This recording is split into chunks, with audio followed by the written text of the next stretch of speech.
Friends, ఎలా ఉన్నారు? మళ్ళీ ఇంకో కొత్త రెసిపీతో మీ ముందుకు వచ్చింది మీ మిడిల్ క్లాస్ ఇల్లాలు. ఈరోజు నేను చేయబోయే రెసిపీ వచ్చేసి మేతి చికెన్ అండి. దీనికోసం ముందుగా మనం ఒక ప్యాన్ పెట్టుకుందాము. ప్యాన్ కొంచెం హీట్ అయిన తర్వాత దాంట్లో 3 టేబుల్ స్పూన్స్ ఆయిల్ వేయాలి. ఒకసారి ట్రై చేసి చూడండి ఫ్రెండ్స్, డిఫరెంట్గా ఉంటుంది చికెన్ కర్రీ అనేసి. మెంతికూర వేసాం కదా, ఎప్పుడు చికెన్ ఒకే విధంగా కాకుండా ఇలా వెజిటేబుల్స్, గ్రీన్ లీవ్స్ వేసి ఒకసారి ట్రై చేయండి, చాలా బాగుంటుంది. ఆయిల్ కొంచెం హీట్ అయిన తర్వాత 1 టీ స్పూన్ జీలకర్ర వేసాను. అవి కొంచెం ఫ్రై అవుతుండగా 1 టీ స్పూన్ సోంపు వేసాను. నేను ఫ్లేమ్ అనేది మీడియం ఫ్లేమ్లో పెట్టుకోండి. జీలకర్ర కొంచెం చిటపట అన్న తర్వాత 1 టీ స్పూన్ సోంపు వేసాను. ఇది కూడా కొంచెం ఫ్రై అవుతుండగా 2 మీడియం సైజ్ ఆనియన్స్ని తీసుకున్నాను. నేను ఆనియన్స్ని చాపర్లో వేసి సన్నగా చాప్ చేసుకున్నాను. వాటిని ఇందులో వేసేద్దాం.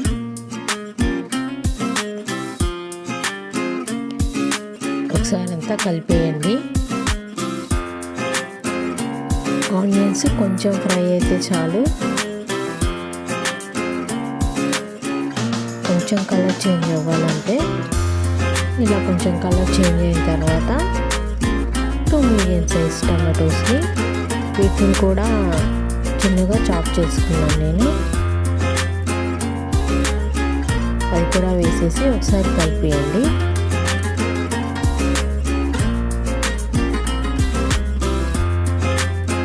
అది కొంచెం ఫ్రై అవుతుండగా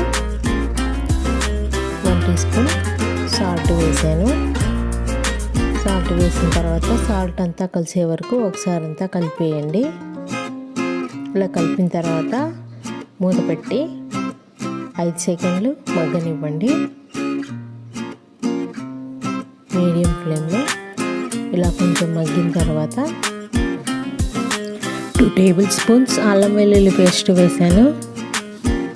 అల్లం వెల్లుల్లి పేస్ట్ వేసిన తర్వాత ఒకసారి అంతా కలిపేయండి.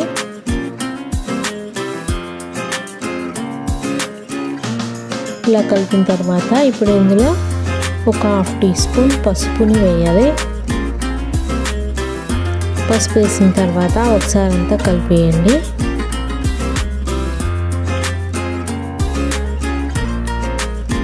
ఇలా ఒకసారి అంతా కలిపేసిన తర్వాత ముందుగా కడిగి పెట్టుకున్న మెంతికూరని వేద్దాము.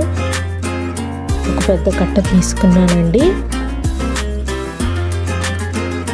కాడలు ఏమీ వేయలేదు, ఓన్లీ ఆకులు మాత్రమే వేసాను. వాటర్ ఏమీ లేకుండా వేసి ఒకసారి అంతా కలిపేసి మూత పెట్టండి.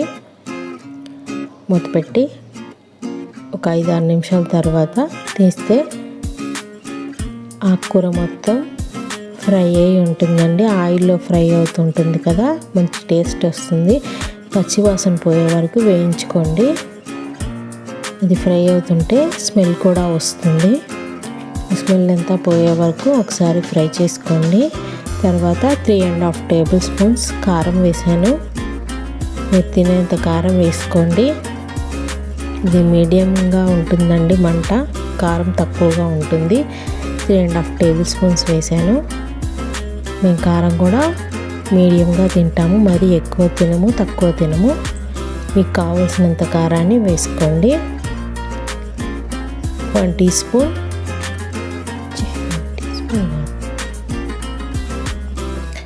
ఇప్పుడు ఇందులో 1.5 టీ స్పూన్ ధనియాల పొడి వేసానండి. ధనియాల పొడి వేసిన తర్వాత ఒకసారి అంతా కలిపేసి మూత పెట్టి ఒక 5 నిమిషాల పాటు మగ్గనివ్వండి.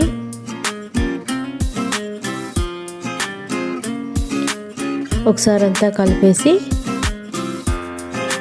తర్వాత ముందుగా కడిగి పెట్టుకున్న చికెన్ని వేసుకుందాం. చికెన్ వచ్చేసి 1 కేజీ ఉంటుందండి. చికెన్ వేసిన తర్వాత ఒకసారి అంతా కలిపేయండి. కలిపేసి మళ్ళీ ఒక 10 నిమిషాలు మూత పెట్టి మగ్గనివ్వండి. చికెన్ పీసెస్లోంచి వాటర్ వస్తాయి. ఆ వాటర్ వచ్చే వరకు మగ్గనివ్వండి. 10 నిమిషాల తర్వాత మూత తీసి కలిపేయండి. కలిపేసిన తర్వాత మళ్ళీ మూత పెట్టి ఒక 5 నిమిషాలు మగ్గనివ్వండి. చికెన్లోంచి వాటర్ వచ్చి అవి మొత్తం ఎగిరిపోయే వరకు మగ్గనివ్వాలి. ఆ వాటర్ అంతా ఎగిరిపోయిన తర్వాత మళ్ళీ మనం చికెన్ పీసెస్ మునిగే వరకు వాటర్ పోసుకుందాం. నేను 3 కప్స్ పోసుకున్నాను. వాటర్ అంతా పోసిన తర్వాత మూత పెట్టి ఒక 10 నిమిషాలు ఉడకనివ్వండి.